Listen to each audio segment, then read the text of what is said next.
दोस्तों, हमारी पृथ्वी एक आग का गोला हुआ करती थी। लाखों सालों तक वर्षा होने के बाद हमारी पृथ्वी ठंडी हुई। इस बात पर कई लोगों ने सवाल भी किए कि आखिर हमारी पृथ्वी पर इतना पानी कहां से आया। पृथ्वी का टेम्परेचर हाई होने के बावजूद भी हमारी धरती पर पानी का भंडार कैसे बना। तो दोस्तों, हमारी पृथ्वी पर पानी कहां से आया, इस सवाल का जवाब जानने के लिए बने रहें वीडियो के अंत तक। जब इस यूनिवर्स में एग्जिस्टेंस की लड़ाई चल रही थी, उस समय बहुत से ग्रह अपने अस्तित्व में आ रहे थे, तो वहीं बहुत से ग्रह अपने अस्तित्व को खोते जा रहे थे। ये सब कुछ ग्रेविटेशनल फोर्स के कारण हो रहा था।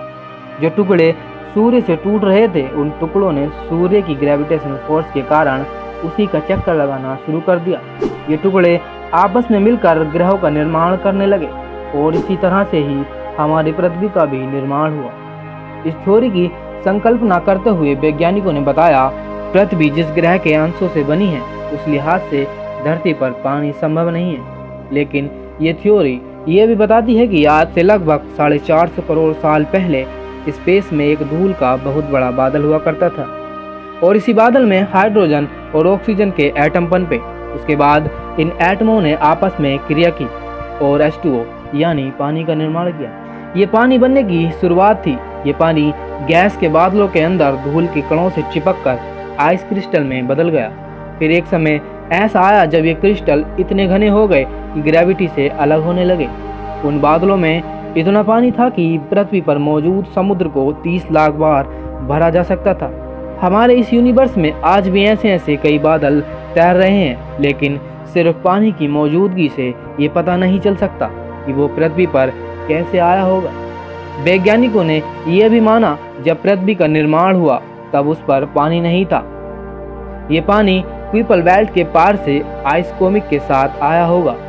भले ही पृथ्वी से कितने ही आइस कोमिक क्यों न टकराए हों, लेकिन पृथ्वी पर जितना पानी है, उतने पानी के लिए लाखों आइस कोमिक लगेंगे।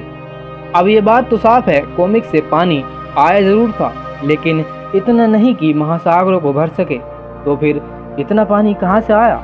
शायद आपको ये सुनने में कितना ही अजीब क्यों न लगे, लेकिन एस्टेरॉइड के साथ भी पानी हमारी धरती पर आया। एस्टेरॉइड में उनके वजन का 20% पानी होता है। इन एस्टेरॉइड में पानी मिनरल्स और केमिकली जुड़ा है, जो सिर्फ जलने पर ही वाटर वेपर के रूप में बदल सकता है।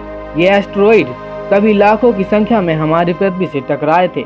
उस समय की पृथ्वी पूरी जल रही थी, जिसकी वजह से इन एस्टेरॉइड का पानी वाटर वेपर के रूप में वायुमंडल में आया और जब ये जल वाष्प इकट्ठा हुआ तो पृथ्वी पर वर्षा होने लगी, जिस वजह से पृथ्वी पर आज इतने बड़े बड़े महासागरों का निर्माण हुआ। एक न्यू थ्योरी ग्रैंटिक के अनुसार जुपिटर सोलर लाइन के बाहर था, जो तेजी से घूमते हुए सूर्य के पास आ गया। वैज्ञानिक मानते हैं कभी जुपिटर यहाँ तक आया था जहाँ आज मार्स है, जो बाद में सैटर्न के बनने से सूर्य से दूर चला गया। जब जुपिटर पास आया था तब वह स्नो लाइन के पार से बहुत सारी आइस अपने साथ लाया था और उस समय पृथ्वी बन ही रही थी, जहां से अर्थ में पानी के कण मिक्स हो गए। अब सवाल ये उठता है कि क्या ये कोमिक्स और एस्टेरॉइड सिर्फ पृथ्वी से ही टकराए थे? इसका सीधा जवाब है नहीं, ये दूसरे प्लैनेट से भी टकराए थे। कभी वीनस और मार्स पर भी विशाल महासागर हुआ करते थे। दोस्तों, अगर किसी ग्रह की स्कैपुलोसिटी कम होगी तो उस प्लैनेट पर वातावरण भी नहीं होगा।